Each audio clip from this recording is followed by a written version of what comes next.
Hello everybody, అందరికీ నమస్కారం. ఇప్పటి నుంచి మనం చేసే ఈ హెల్త్ సిరీస్ మీకు చాలా ఇన్ఫర్మేటివ్గా ఉంటాయి అండ్ చాలా హెల్ప్ఫుల్గా కూడా ఉంటాయి.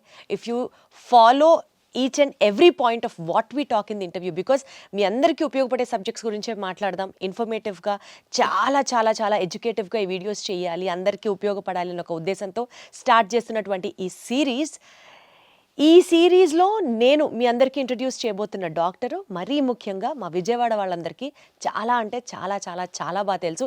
ఇన్ఫ్యాక్ట్ హీఈస్ నోన్ 2 తెలుగు రాష్ట్రాలలో దేశవ్యాప్తంగా తెలిసినప్పటికీ కూడా కొంచెం మా విజయవాడ ఆయన అని చెప్పి ఆ ప్రౌడ్ మూమెంట్ మాకుంటూ ఉంటుంది కదా, మాకు అనిపిస్తుంది కదా. So we will take the pride.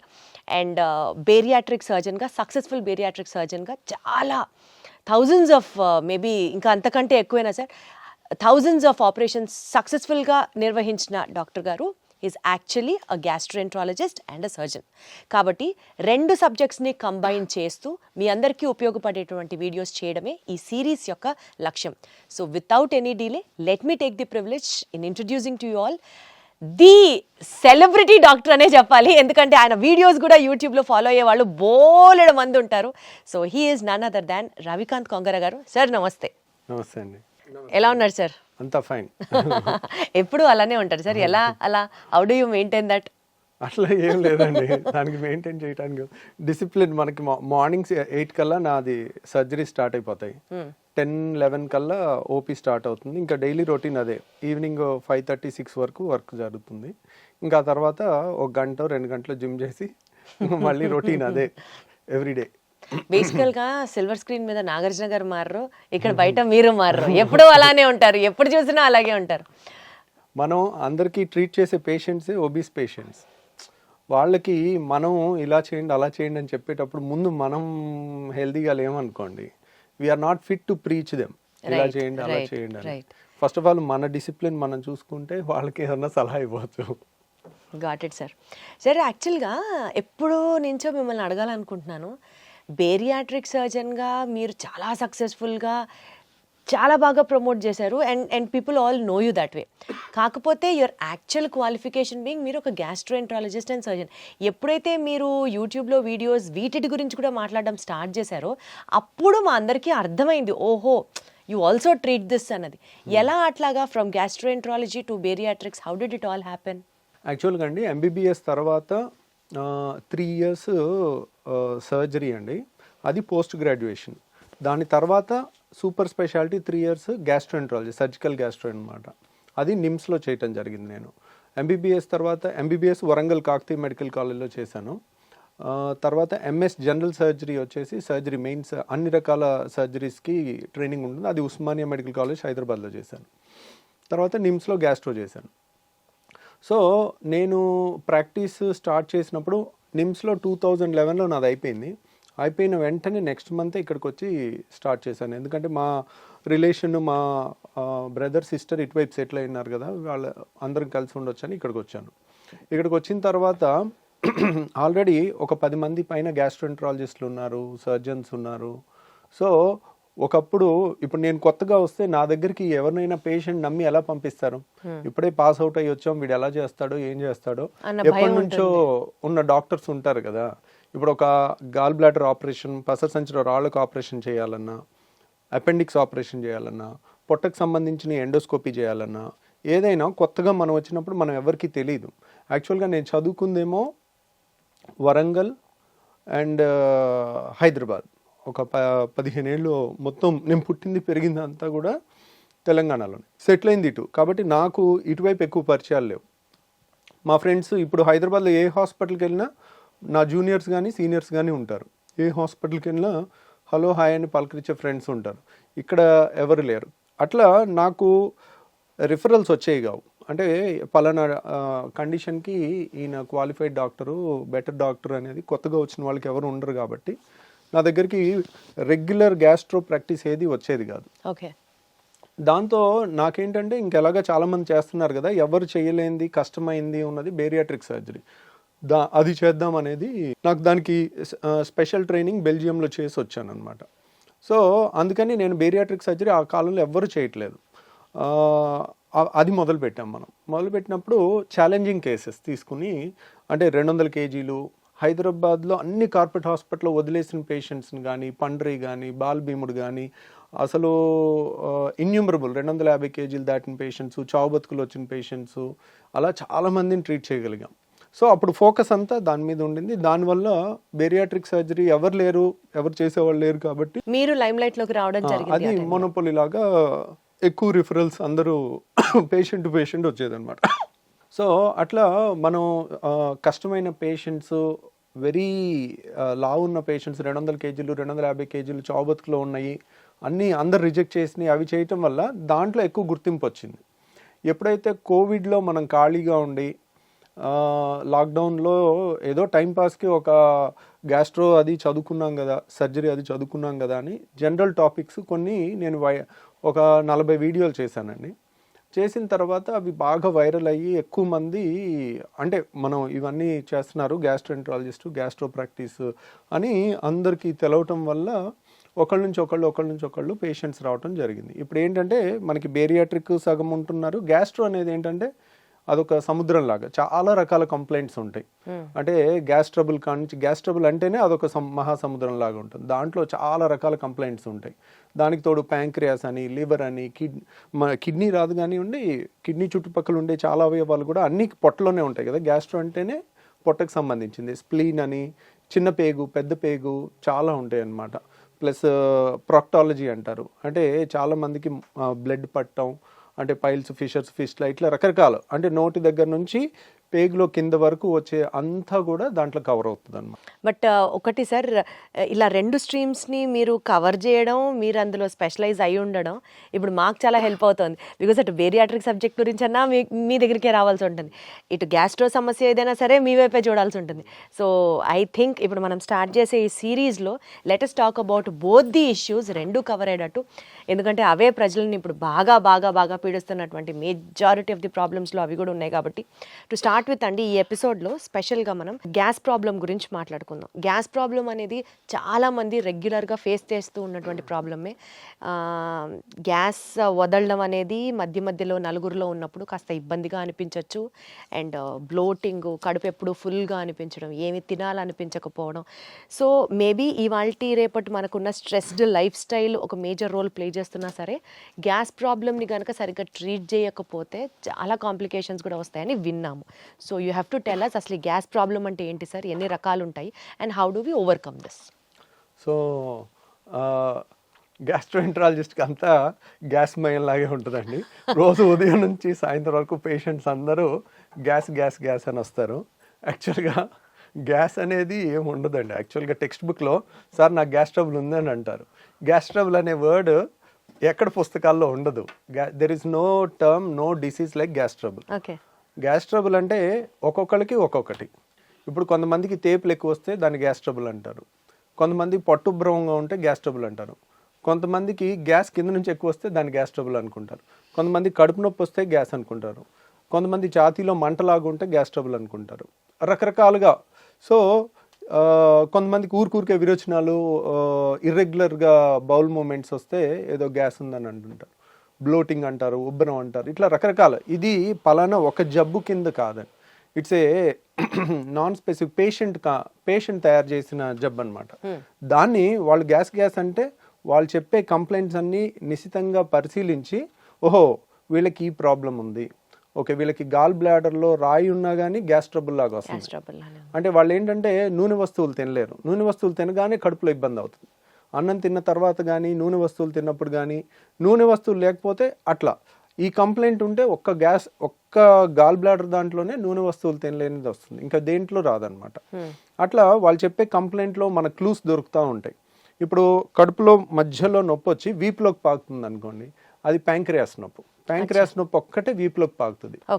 పసర సంచిది ఎప్పుడు రైట్ సైడ్ వస్తుంది, రైట్ సైడ్ వచ్చి కుడి భుజానికి వెళ్తుంది అనమాట.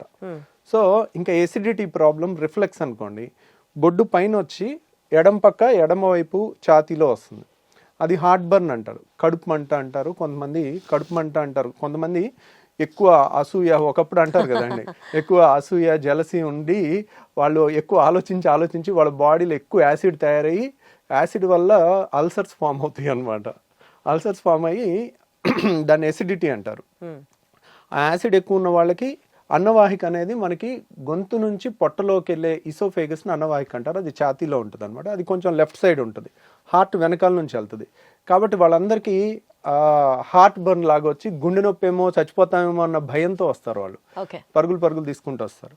సో కాకపోతే మనకు అక్కడ రకరకాల, ఇది ఎసిడిటీయా, రిఫ్లక్స్ డిసీజా. పొట్టలో యాసిడ్ ఉంటే ఏం ప్రాబ్లం లేదు, అది ఛాతీలోకి ఎక్కువ వస్తే కనుక రిఫ్లక్స్ అంటారు. ఆ రిఫ్లక్స్ డిసీజా, గాల్ బ్లాడర్ ప్రాబ్లమా, ప్యాంక్రియాస్ ప్రాబ్లమా, లేదంటే చిన్న పేగు పెద్ద పేగు ప్రాబ్లమా, లేకపోతే ఇన్ఫ్లమేటరీ బౌల్ డిసీజ్ అని పేగుల్లో జబ్బులు ఉంటాయి ఇవా.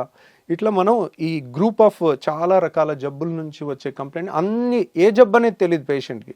పేషెంట్ నాకు గ్యాస్ అని వస్తారు, అది మనం డీకోడ్, ఒక డాక్టర్ డీకోడ్ చేయాల్సిందనమాట. అది సో బేసికల్గా ఎక్కడ పెయిన్ చెప్తున్నారు అని చెప్పి ఆ పెయిన్ నుంచి ఇది ఏ నొప్పి అన్నది మీకు అర్థమవుతుంది కదా సార్, వాళ్ళు చెప్పేదాన్ని బట్టి ఏ నొప్పి ఇది అన్నది మీకు అర్థమవుతుంది. అంటే పేషెంట్తో మనం కీన్గా మాట్లాడితే కొంతవరకు వాళ్ళు చెప్పేదాన్ని బట్టి మనకు అందాజుగా ఐడియా వచ్చేస్తుందండి.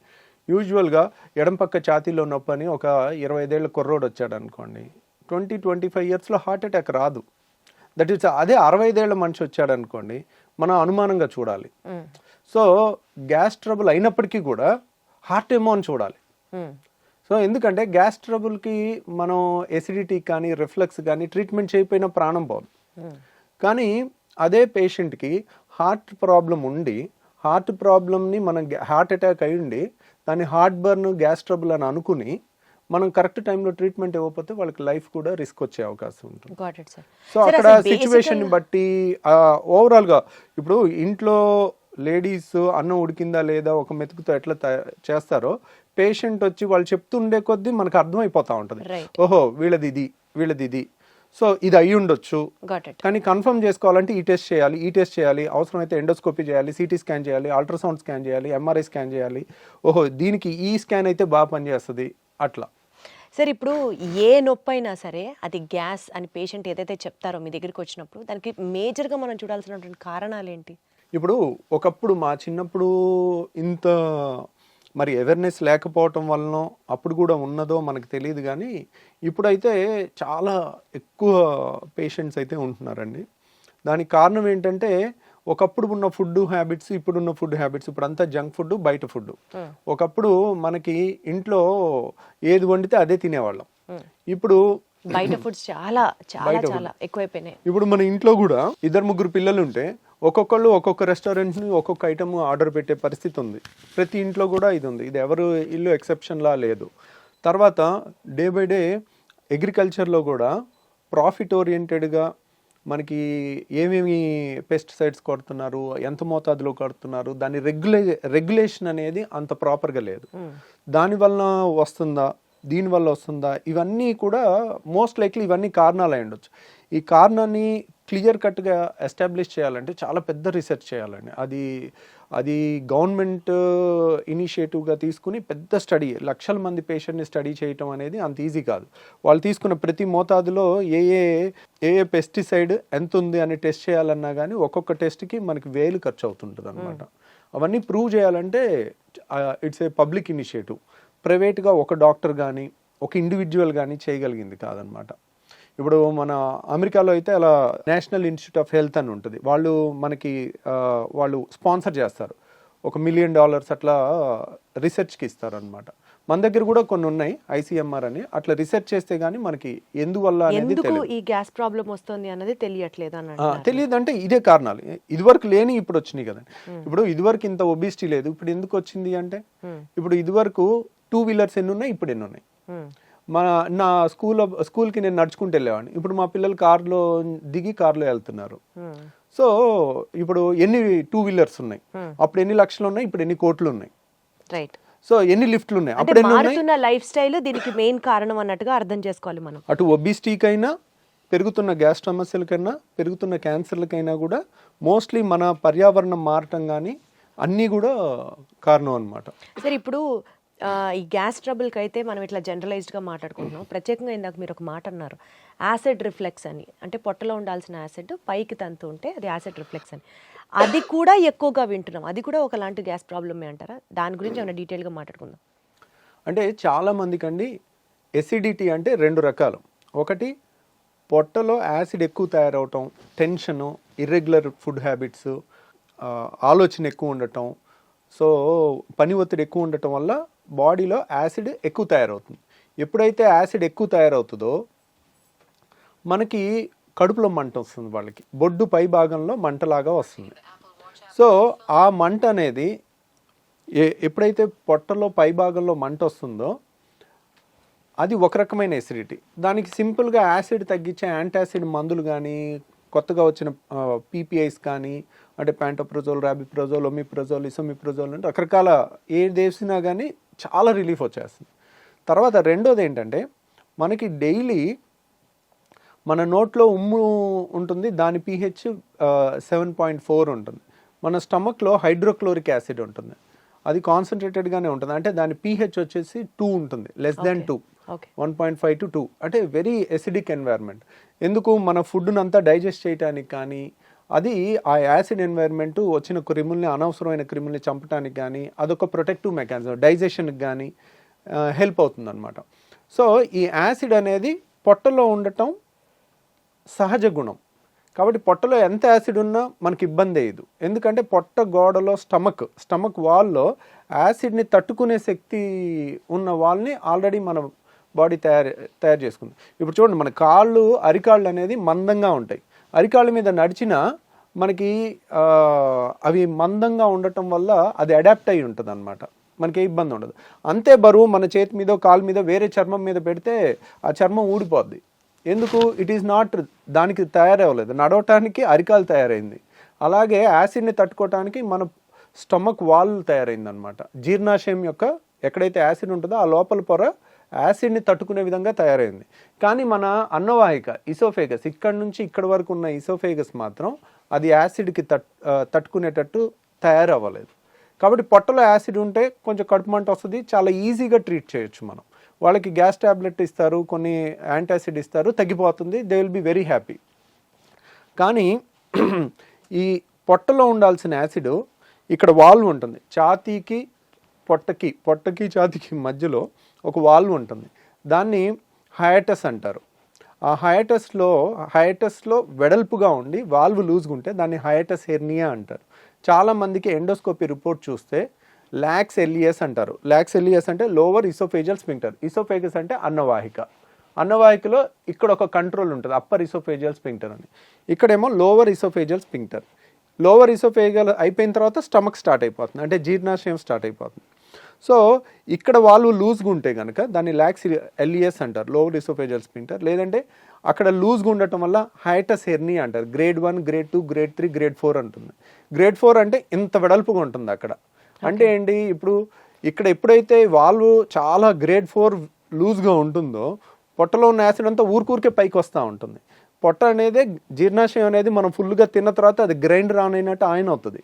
ఆన్ అయినప్పుడు గ్రైండర్కి పైన మూత పెట్టలేదు అనుకోండి, ఎట్లయితే పైకి చిమ్ముతుందో అట్లా ఈ పొట్టలో ఉండాల్సిన యాసిడ్ అంతా అది ఫుడ్ తిన్నాక ఇలా పైకి ఇసోఫేగస్లోకి వస్తుంది. ఇసోఫేగస్ గోడ ఏమైంది, మన అన్నవాహిక గోడ అనేది యాసిడ్ని తట్టుకోవటానికి తయారవ్వాల, కాబట్టి అది విపరీతమైన మంట వస్తుంది, దాన్ని హార్ట్ బర్న్ అంటారు.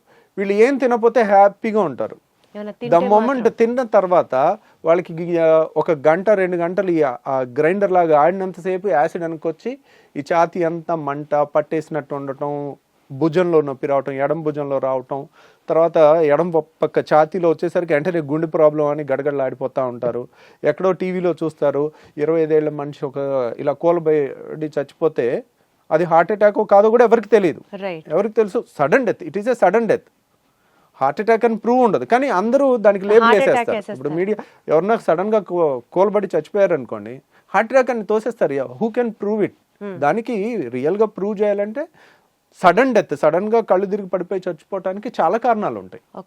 సో ఇప్పుడు అంతెందుకు, మనకి ఒలింపిక్స్ ఆడే ఒలింపిక్ ప్లేయర్స్ కూడా రన్నింగ్ చేస్తూ సడన్ గా కోల్బడి చచ్చిపోయినట్టుంది. మరి వాళ్ళకి హార్ట్ అటాక్ వస్తుందా? అథ్లెట్స్కి రాదు కదా. సో చాలామంది ఏంటంటే మీడియాలో ఎమెచ్యూర్ పీపుల్, అంటే నాన్ ప్రొఫెషనల్ పీపుల్ ర్యాపిడ్ కన్క్లూజన్స్కి వస్తారు. ఆ ర్యాపిడ్ కన్క్లూజన్స్కి వచ్చి ఒక యంగ్స్టరు కళ్ళు తిరిగి పడిపోతే హార్ట్ అటాక్ వచ్చి చచ్చిపోయాడని అలా ప్రొజెక్ట్ చేశారనుకోండి, ఎడం పక్క గుండెలో నొప్పి వచ్చిన, హార్ట్ బర్న్, యాసిడ్ ప్రాబ్లం వల్ల, రిఫ్లెక్స్ వల్ల వచ్చిన వాళ్ళందరూ నిద్రలేని రాత్రులు గడపాల్సి వస్తుంది. అమ్మో నేను చచ్చిపోతే సార్, ఎలాగా? కానీ అసలు ఈ యాసిడ్ రిఫ్లెక్స్ వల్ల ప్రాణాలు పోయే సిచ్యువేషన్ కూడా ఉంటుందా సార్? ఉండదు, కానీ ఆ భయంతో ప్రాణం పోయినట్టు బతుకుతారు వాళ్ళు. అయ్యయ్యో. సో ఎప్పుడైతే ఎక్కడో టీవీలో ఒకటి చూసి సడన్గా యంగ్స్టర్స్లో కూడా హార్ట్ అటాక్స్ పెరిగిపోయినాయి అని మీడియాలో వచ్చింది అనుకోండి, అమ్మో ఎడం పక్క నొప్పి వస్తుంది, నాకు గుండె నొప్పి ఏమో, నేను అలా చచ్చిపోతానేమో, నా పిల్లలు ఏమైపోతారు, నా భార్య ఏమైపోద్ది, ఇంకా రాత్రి అంతా నిద్రపోకుండా అలా కూర్చుని ఉంటారు వాళ్ళు, బయటికి చెప్పుకోలేరు. కానీ వాళ్ళకి ఏదైనా తింటేనే కదా వచ్చేది ఆ అనీజీనెస్. కానీ వచ్చినప్పుడు కూడా మరి తింటే అంటే ప్రతి పూట తింటారు కదా. ఇప్పుడు కొంతమంది ఇర్రెగ్యులర్ టైమింగ్స్లో, ఈ కాలంలో స్ట్రెస్ లేని జాబ్ ఏది ఉంది, రైట్. కరెక్ట్ టైంకి ఫుడ్ తినే జాబ్ ఏది ఉంది? అందరూ పరుగులు తీస్తా ఉండి రాత్రి 10ంటికి వచ్చి బిర్యానీ తినొచ్చారు అనుకోండి, ఇంకా రాత్రి అర్ధరాత్రి 12ంటికి వాళ్ళకి వస్తుంది కరెక్ట్గా. ఆ టైంలో ఇంకా వాళ్ళు నిద్రపోరు, పాపం ఒకసారి ఇంట్లో వాళ్ళు నిద్రపోనివారు, కొంతమంది సైలెంట్గా సఫర్ అవుతా మరి ఉంటారు. ఏంటి సార్ దీనికి ప్రాబ్లమ్? ఆ లూజ్ అయిన వాల్వ్ ని టైట్ చేయొచ్చా? ట్రీట్మెంట్ ఏంటి? ఇంకా వాళ్ళు ఏం తినకుండా ఉంటారు? అంటే గ్యాస్ ట్రబుల్లో చాలా మంది ఇలాంటి పేషెంట్స్ ఏంటంటే వీళ్ళకి మందులు ఇచ్చి ఫస్ట్ తగ్గించవచ్చండి. అంటే కంప్లీట్గా తగ్గించకపోయినా కంప్లీట్గా ఒక వాల్వ్ అనేది స్ట్రక్చరల్ డిఫెక్ట్ ఉంటే it has to be rectified. Okay. Acid ఎక్కువ ఉందనుకోండి, యాసిడ్ని తగ్గించవచ్చు. ఇక్కడ యాసిడ్ ఎక్కువ ఉండటం ప్రాబ్లం కాదు, నార్మల్ ఉండాల్సిన యాసిడే ఉంది, కానీ పొట్టలో ఉండాల్సిన ఛాతీలోకి వస్తుంది. రైట్. సో అక్కడ లూజ్గా ఉన్న వాల్వ్ని సో ఏదో విధంగా టైట్ చేసుకోవాలి. ఆ టైట్ చేసుకునే ముందు మనకి కొన్ని జాగ్రత్తలతో తగ్గించవచ్చు. ఆ జాగ్రత్తలు ఏంటంటే రిఫ్లెక్స్ కేర్ అంటారు దాన్ని. దాంట్లో ఏంటంటే ఒకేసారి కడుపు నిండా తినటం అనేది పెట్టుకోకూడదు. కడుపు నిండా తింటే ఏంటంటే ఈ ఛాతీలోకి ఎక్కువ వెనక్కి రావటం అనేది ఎక్కువ ఉంటుంది. ఇప్పుడు 4 ఇడ్లీలు 5 ఇడ్లీలు పడుతున్నాయి అనుకోండి, వాళ్ళు 2 మించి తినకూడదు. ఒకసారి కరెక్ట్గా గంటన్నర ఆగి మళ్ళీ 2 తీసుకోవాలి, మళ్ళీ గంటన్నర 2 గంటలు ఆగి మళ్ళీ 2 తీసుకోవాలి. ఇంకా దానికి నామోషి పడకూడదు, బాక్స్లో పెట్టేసుకోవాలి. ఎక్కడైనా ఒక 5 నిమిషాలు బ్రేక్ తీసుకోవాలి, పనిలో అయినా టక్ తినేసి అట్లా తెలివిగా చేసుకుంటే కనుక ఒకేసారి ఎక్కువ ఫుడ్ లేకపోతే ఎక్కువ వెనక్కి రాదు, ఎక్కువ యాసిడ్ తయారవదు, ఎక్కువ వెనక్కి వాళ్ళకి కూడా అంత అనీజీనెస్ ఉండదు అప్పుడు పాపం. ఉండదు. అది ఒకటి. తర్వాత చాలా మంది చేసేది ఏంటంటే చక్కగా 4 ఇడ్లీలో 5 ఇడ్లీలో లేదంటే 3-4 దోశలో తినేసి గ్లాసు నీళ్లు 2 గ్లాసు నీళ్లు తాగుతారు. తాగితే ఇంకా ఎక్కువ వెనక్కి వచ్చేస్తుంది. ఓకే. సో వీళ్ళు ఎప్పుడు కూడా నీళ్లు తిన్న తర్వాత తాగకూడదు, మనకి నీళ్లు తాగాలి. ఒక 4 గ్లాసులైనా ముందు తాగేసేయండి. నీళ్ళు ఎప్పటికప్పుడు దిగిపోతాయి, నీళ్ళ వల్ల యాసిడ్ ఎక్కువ తయారవదు, వెనక్కి వచ్చినా అంత ఇబ్బంది ఉండదు, అంత ఎక్కువ కూడా రాదు, ఎప్పటికప్పుడు తొందరగా వెళ్ళిపోద్ది నీళ్ళు అనేది. సో నీళ్ళంతా తాగేసిన తర్వాత ఒక 10 నిమిషాల తర్వాత అప్పుడు ఫుడ్ తిన్నారనుకోండి, ఫుడ్ తిన్నాక నీళ్ళు తాగలేదనుకోండి, వెనక్కి వచ్చేది తక్కువ ఉంటుంది అన్నమాట. స్టమక్ మొత్తం నిండిపోదు. అంటే ఫుడ్తో సగం నిండిపోయి సగంతో నీళ్ళతో ఉంటే ఆ గ్రైండర్ ఆన్ అవగానే సప్పని పైకి కొట్టేస్తుంది. సో ఇలా రిఫ్లెక్స్ కేర్ అని ప్లస్ యాసిడ్ తగ్గించే టాబ్లెట్స్ కొన్ని వేసుకుంటే కూడా చాలా రిలీఫ్ వస్తుంది వాళ్ళకి. ఓకే. సో ఇలా మందులతో 90% క్యూర్ చేయొచ్చు. వండర్ఫుల్. కానీ ఒక 10% మాత్రం ఇంకా తిరుగుతూనే ఉంటారు. ఒక డాక్టర్ దగ్గరికి వెళ్తారు, మందులు ఇస్తారు, తగ్గదు. ఇంకో డాక్టర్ దగ్గరికి వెళ్తారు, మందులు ఇస్తారు, తగ్గదు. అక్కడ స్ట్రక్చరల్ ప్రాబ్లమ్ని అలా 10% వాళ్ళకి మనం లేటెస్ట్గా ఒక టెస్ట్ వచ్చిందండి, దాన్ని 24 అవర్ pH స్టడీ అంటారు. అంటే 24 గంటలు మనం హాస్పిటల్లో ఉంచి ఒక మెషిన్కి బెల్ట్ దగ్గర పెట్టేస్తాం. బెల్ట్ దగ్గర పెట్టేసి సన్న దారం లాంటిది ముక్కులోంచి స్టమక్ వరకు పంపిస్తే దాని మీద pH సెన్సార్స్ ఉంటాయి. అంటే ఇక్కడ ఎంత pH ఉంది, పొట్టలో ఎంత pH ఉంది అనేది 24 అవర్స్ మనం టెస్ట్ చేయాలి. టెస్ట్ చేస్తే యాసిడ్ ఇక్కడ కూడా ఎక్కువ ఉందని వచ్చినప్పుడు pH ఇక్కడ 2 ఉంటుంది, ఇక్కడ 7 ఉండాలి. ఇక్కడ కూడా 2 ఉందనుకోండి, that indicates reflex disease, acid reflex disease.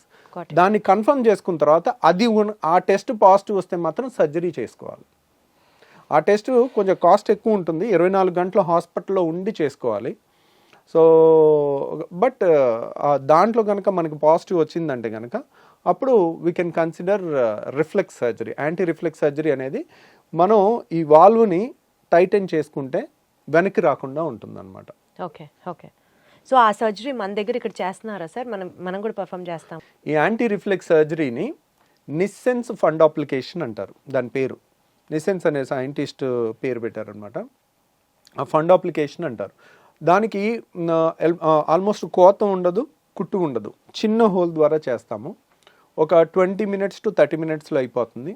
ఈరోజు మార్నింగ్ చేస్తే నెక్స్ట్ డే ఈవినింగ్ 95% డిశ్చార్జ్ అయిపోతారు. ఇంకొక 5% నెక్స్ట్ డే డిశ్చార్జ్ అవుతారు. సో ఇది ఎఫెక్టివ్నెస్ ఎంత ఉంటుంది అంటే కనుక ఆల్మోస్ట్ 75% నుంచి 85% వరకు ఉంటుంది. ఒక 25%కి సగం రిలీఫే ఉంటుంది. ఎందుకు దాంట్లో 100%కి 100% గ్యారంటీ చెప్పలేకపోతున్నాం. ఇప్పుడు రాళ్ల సమస్య ఉంది, గాల్ బ్లాడర్ తీసేసాం, 100% క్యూర్, మళ్ళీ జన్మలో వాళ్ళు మన దగ్గరికి రావాల్సిన పని ఉండదు. అది 100% అనే 99% 100% గ్యారంటీగా చెప్పేయచ్చు. అదే రిఫ్లెక్స్ దాంట్లో 70 to 85% అనేది చాలా హై రిజల్ట్ అనమాట.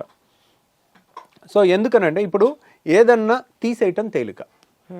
గాల్ బ్లాడర్ తీసేసాం, అయిపోయింది. గర్భసంచి తీసేసాం, అయిపోయింది. చెయ్యి నరికేసాం, నిమిషం పని. సో తీసేయటం తేలిక. మొండి చెయ్యిని ఇలా తయారు చేయలేం. మనిషి ఇంకో 1000 జన్మలు ఎత్తినా కానీ, సైన్స్ ఎంత డెవలప్ అయినా కానీ మొండి చెయ్యిని ఈ మూమెంట్ రాదు. రాయటం కానీ ఈ అద్భుతమైన క్రియేషన్ అనేది జరగదు. ఈ వాల్వ్ కూడా ఒక అద్భుతమైన క్రియేషన్. అది మనకి న్యాచురల్గానే పర్ఫెక్ట్గా ఉండాలి. దాన్ని మనం క్రియేట్ చేస్తున్నప్పుడు మనం ఒక గాడ్ క్రియేట్ చేసిన క్రియేషన్ అంత పర్ఫెక్షన్గా ఎప్పటికీ చేయలేం. 80% క్రియేషన్ అనేది ఇంకా వరల్డ్స్ బెస్ట్ రిజల్ట్ అనమాట. ఆ మాత్రం రిజల్ట్ ఇవ్వటమే చాలా కష్టం. అందుకనే అంత రిజల్ట్ కూడా ఇవ్వలేక ఎవ్వరు ఈ సర్జరీస్ అసలు చెప్పరు. మీరు 10 మంది నా దగ్గరికి సర్జరీ కోసం వస్తారు, వాళ్ళు ఆల్రెడీ 10 మంది గ్యాస్ట్రోఎంట్రాలజిస్ట్ని చూసుంటారు. ఇంకెక్కడ దొరక్క బాధపడి పడి పడి తిరిగి చివరికి ఇక్కడన్నా ఏదన్నా దొరుకుద్దేమో అని వచ్చే వాళ్ళు ఉంటారు. అట్లా వచ్చి తగ్గిన వాళ్ళు చాలామంది ఉన్నారనమాట. మనం ఆల్మోస్ట్ ఇండియాలోనే హైయెస్ట్ సర్జరీస్ చేస్తాం. ఇదేంటంటే టెక్నికల్లీ ఛాలెంజింగ్ అనమాట. మనం కొంచెం ఈ టైట్ ఎక్కువ చేసామనుకోండి వాళ్ళకి ముద్ద దిగదు, పట్టేసుకున్నట్టు ఉంటుంది. మళ్ళీ తక్కువ చేసామనుకోండి వెనక్కి వస్తుంది.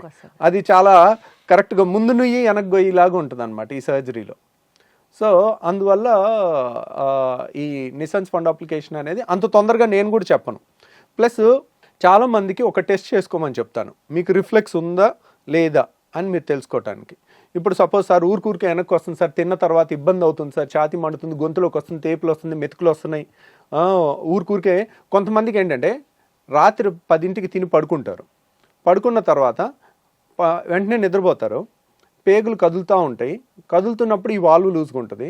అది ఒక్కసారి ఇలా గ్రైండర్ లాగా మధ్యలో ఒక్కసారి ఆన్ అయినప్పుడు టక్కున బుడుకుమని గొంతులోకి వచ్చేస్తాయి, వాటర్ వచ్చేస్తాయి. వాళ్ళు నిద్రపోయి ఉంటారు. మనిషి సోయిలో ఉంటే వెంటనే ఆ వాటర్ని మళ్ళీ మింగేయటమో ఊసేయటమో చేస్తారు. ఇంతే వస్తుంది, కొద్దిగా ఒక గుక్కంత వస్తుంది. వాళ్ళు నిద్రపోయి ఉండేసరికి అది పొలమారుద్ది, దగ్గిలేస్తారు నిద్రలో పొలమారి. సో ఇది ఒక లక్షణం అనమాట రిఫ్లెక్స్కి. ఇంకొకటి ఏంటంటే కడుపు నిండా తినేసి ఏ మనిషి అయినా, సపోజ్ ఒక 20 ఏళ్ళ కుర్రోడో 30 ఏళ్ళ పర్సన్ మన దగ్గరికి ఈ కంప్లైంట్స్తో వచ్చినప్పుడు కడుపు నిండా 4-5 ఇడ్లీలు అందరూ మీ ఫ్రెండ్స్ అంతా ఎలా తింటారో అలా నువ్వు తిని ముందు కొంగు, ఓకే, ముందు కొంగి కాళ్ళతో చేతులతో కాళ్ళు పట్టుకోవటానికి ట్రై చేయి. అప్పుడు ఏమవుతుంది, నువ్వు ఎప్పుడైతే ముందు కొంగుతావో ఈ ప్రెషర్ పెరుగుతుంది. మనం ఇలా ముందు కొంగగానే పొట్టని స్క్వీజ్ చేస్తాం, పొట్టలో ప్రెషర్ పెరుగుతుంది. ఈ వాల్వ్ లూజ్ ఉందనుకోండి వాళ్ళు ఆపలేరు, టక్కున గొంతులోకి వచ్చేస్తుంది. సో ఈ టెస్ట్ అనేది ఎక్కడ పుస్తకాల్లో లేదండి, ఇది ప్రాక్టికల్ అండ్ కామన్ సెన్స్. ఈ టెస్ట్ అనేది మోస్ట్ వాల్యుబుల్ థింగ్. ఎందుకంటే 10 మంది చేస్తుంది మీ ఫ్రెండ్స్, మీరు చేయలేకపోయారంటే దాని అర్థం ఏంటి, ఇక్కడ రిఫ్లెక్స్ ఉంది, వాల్వ్ తేడా ఉంది, దాన్ని సరి చేసుకోవాలి. సో బేసికల్గా లైఫ్ స్టైల్తో మీరు చెప్పినటువంటి తక్కువ మోతాదులో తినడం, గ్యాప్లు ఇచ్చుకుంటూ తినడం, ఇలా చేసుకుంటూ టాబ్లెట్స్ కొన్ని మీరు సజెస్ట్ చేసిన వాడడం ఒక పద్ధతి. అండ్ ఇంకా కాంట్ బట్ అనుకున్నప్పుడు there is also surgery option which is only 80 to 85% accurate. దీన్ని మనం ఇంకా కంప్లీట్గా ప్రివెంట్ చేయడం అన్నది ఇంకా మన చేతిలో లేదు కదా సార్, బికాజ్ అది స్ట్రక్చరల్గా వచ్చినటువంటి చేంజ్ కాబట్టి. సో దాన్ని మనం ప్రివెంట్ చేయలేము. The best thing they can do is మీలాంటి ఒక బెస్ట్ గ్యాస్ట్రోఎంట్రాలజిస్ట్ని సజెస్ట్ చేయడమే, కలవడమే, మీతో మాట్లాడడమే. సో విన్నారు కదండి, గ్యాస్ ప్రాబ్లం అనేది మనం లైట్గా తీసుకోవడానికి ఏమాత్రం లేదు. ఈ రిఫ్లెక్స్ అనేది కనుక ఇందాక సార్ చెప్పినట్లుగా ఒక 2-3 టెస్టులు మనకది మనమే చేసుకోవచ్చు, హాస్పిటల్లో అడ్మిట్ అయ్యి చేసుకోవాల్సిన కాదు. ఇలాంటివి గమనించుకుంటూ ఎప్పటికప్పుడు మనకు ఆ రిఫ్లెక్స్ సమస్య ఉందా, మేబీ దీనివల్ల ఇంత ఇబ్బంది పడుతున్నామా అన్న ఒక మినిమం అండర్స్టాండింగ్తో డాక్టర్ని కలవడం చాలా చాలా చాలా అవసరం. Thank you so much sir. Thank you అండి.